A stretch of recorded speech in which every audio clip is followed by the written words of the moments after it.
Summertime Render, Episode 5.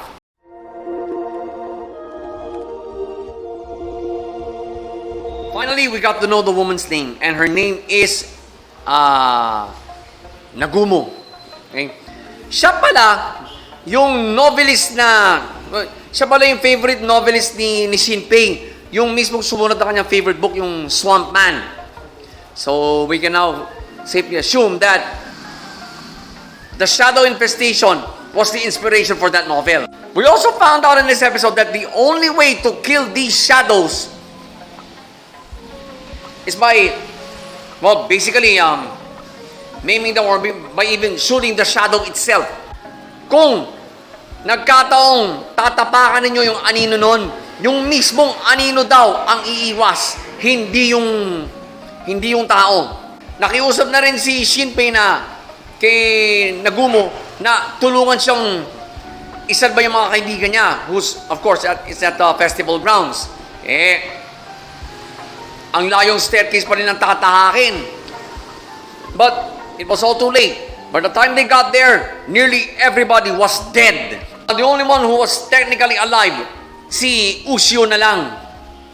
Si Mio was alive for a few minutes lang because yung parent na shadow worked his evil again. So, kumbaga, lahat ng bangkay na, well, every living being actually, na in-offer nila dun sa kanilang mother, nilamon.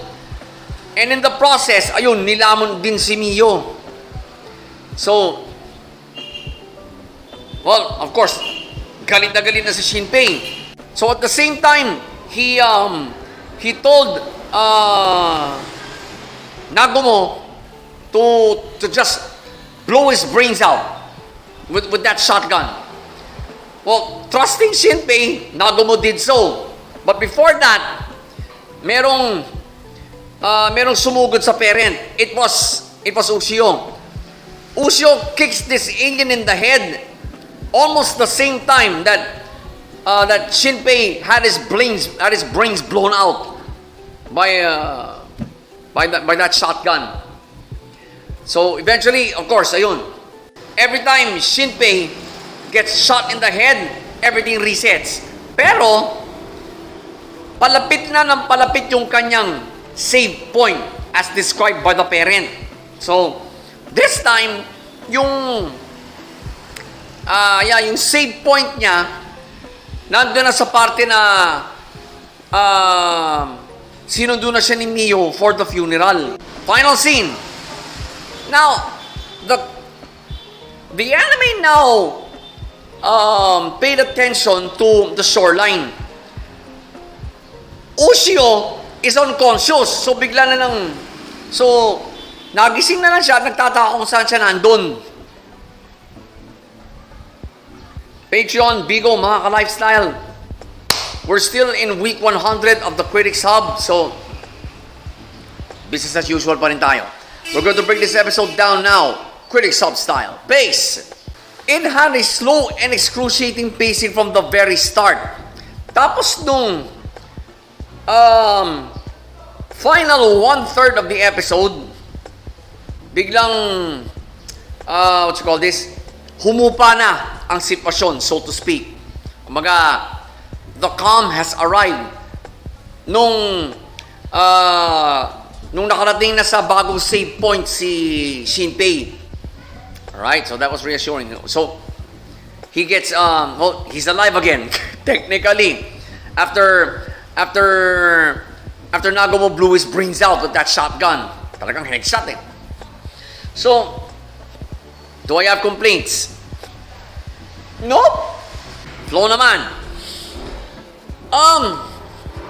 First gear shift here was Nagumo, I couldn't pronounce her name right there. Si Nagumo actually filling Shinpei in as to how these shadows can be killed. For me, it's a no-brainer of a gear shift post because Shinpei now knows how to kill these things. Final gear shift. Yup, dalawa. Was yun. That scene where Shinpei got his head blown off by Negumo's shotgun. Kaya ako din ako nag-gear shift yun. Kasi it confirms every viewer's suspicion na in order for Shinpei to go back to where he started, he needs to get his head blown off. Kailangan barilin siya sa ulo para mag-reset ang lahat. Pero, if you look at it closely, talagang, yung nga napansin ni Shinpei. So, each time he dies, the save point gets closer and closer to the place of the incident. So, these two gear shifts that I saw, guys, definitely, both of them will play a role down the line in this anime. If not the next episode. Need I say more? Plot-wise, yung reset sequence, hindi ko matawag na side story or back story. Kasi, dun natapos yung episode eh.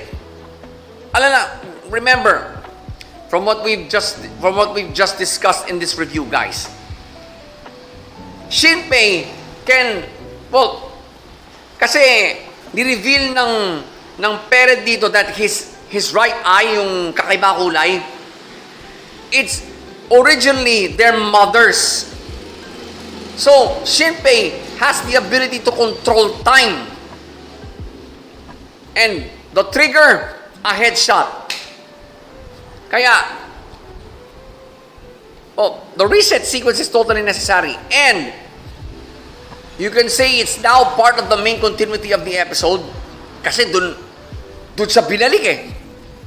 The moment na binaril siya sa ulo ni Negumo. So, I can only say one thing, guys. Malinis ang plot, mga ka-lifestyle, Patreon, Bigo. Malinis. Unlike Higurashi, wherein we got to see so many well ironed out plots. Ito hindi, talagang malinis eh.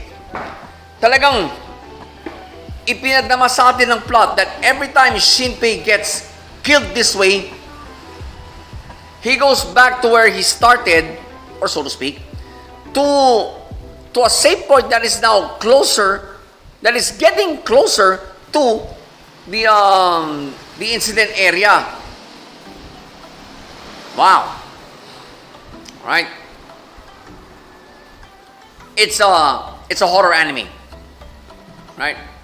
And there were several really short flashback sequences. Yung mga talagang flashback sa may tuturing eh. Kasi wala pang 1 second eh. So, it's totally negligible.